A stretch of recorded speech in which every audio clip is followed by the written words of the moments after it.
بسم اللہ الرحمن الرحیم اللہم صلی علی سیدنا و مولانا محمد مبارک وسلم وصلی علیہ۔ احباب محبت، حضور سید عالم صلی اللہ تعالی وسلم کی ذات پاک اور سرکار کا کرم اور حضور کی رحمت اور حضور سید عالم کے توسدق سے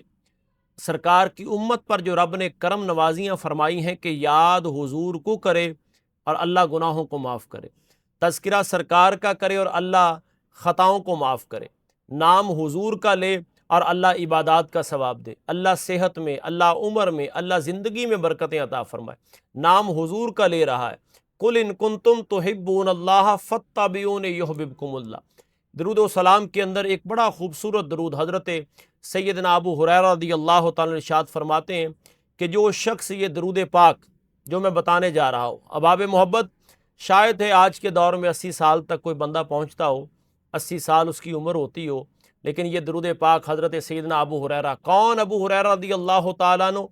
جو سرکار کی بارگاہ میں حاضر ہوتے ہیں، اور اصحاب صفہ میں ایک نمایاں نام ہے، خوبصورت نام ہے، جو سرکار کی بارگاہ میں حاضر ہوتے اور حضور سے علم دین حاصل کرتے، اور کبھی کبھی تو جوش میں اور محبت میں مدینہ پاک کے بازار میں چلے جاتے اور لوگوں کو کہتے کہ آؤ مسجد میں حضور کی میراث تقسیم ہو رہی ہے۔ لوگ اپنا کاروبار چھوڑ کے آ جاتے کہ شاید حضور کوئی مال غنیمت تقسیم کر رہے ہیں، لیکن حضرت سیدنا ابو ہریرہ رضی اللہ تعالیٰ فرماتے کہ بھئی حضور تو احادیث مبارکہ فرما رہے ہیں، حضور دین سکھا رہے ہیں، اصل میں حضور کی یہی میراث ہے۔ وہ حضرت ابو ہریرہ رضی اللہ تعالیٰ عنہ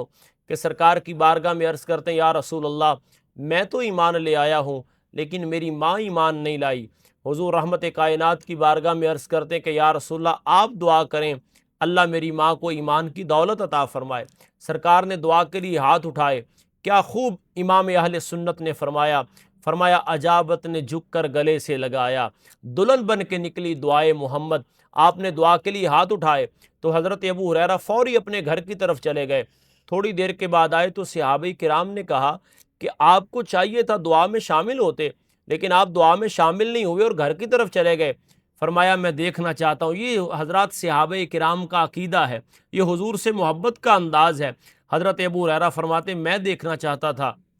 کہ میں گھر پہلے پہنچتا ہوں یا حضور کی دعا اللہ کی بارگاہ میں درجہ قبولیت کو پہنچتی ہے۔ ابو ہریرہ تو نے پھر کیا اس سے نکالا؟ فرماتے نتیجہ یہ نکلا کہ میرے جانے میں تاخیر ہو گئی، لیکن سرکار کی دعا پہلے کرم نوازی کی اوج تک پہنچ گئی اور اللہ کی بارگاہ میں درجہ قبولیت کو پہنچ گئی کہ میں جب گھر پہ گیا تو میری ماں پڑھ رہی تھی اشہد ان لا الہ الا اللہ وحدہ لا شریک لہ واشہد ان محمدا عبدہ ورسولہ۔ آج ہر نیک اولاد اپنے ماں باپ کے لیے کوئی تحفہ لے کے جاتی ہے، لیکن میں قربان جاؤں جناب حضرت ابو ہریرہ کی ذات پر جو سرکار کی بارگاہ سے اپنی ماں کے لیے ایمان کا تحفہ اور جنت کا تحفہ لے کے گئے۔ وہ حضرت سیدنا ابو ہریرہ رضی اللہ تعالیٰ ارشاد فرماتے ہیں کہ جو شخص جمعے والے دن،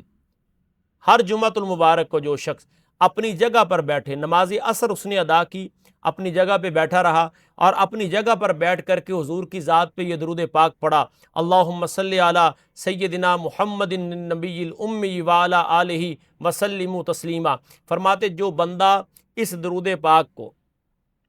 80 مرتبہ پڑھے گا، اللہ رب العالمین جل وعلا اس کے 80 سال کے گناہ بھی معاف فرمائے گا اور اللہ اسے 80 سال کی عبادت کا ثواب بھی عطا فرمائے گا۔ اور بھئی حضور کو یاد کیا، سرکار کی ذات پہ درود و سلام پڑھنے سے میں اور آپ ایک مرتبہ پھر یہ درود پاک پڑھتے ہیں، اللہم صلی علی محمد النبی الامی وعلی آلہ وسلم تسلیما۔ اللہ تعالیٰ مجھے اور آپ کو کثرت سے حضور کی ذات پر درود و سلام پڑھنے کی توفیق عطا فرمائے اور انہی بہاروں کے ساتھ ہمیں زندگی بسر کرنے کی توفیق عطا فرمائے، تاکہ میں اور آپ جب اپنی زندگی کے سفر کو پورا کر کے اللہ کی بارگاہ میں حاضر ہوں تو حضور سید عالم صلی اللہ علیہ وسلم یہ فرماتے ہوئے نظر آئیں کہ مزہ تب ہے سرکار محشر میں کہہ دیں ارے وہ دیکھو ہمارا غلام آ گیا ہے، وما توفیقی الا باللہ۔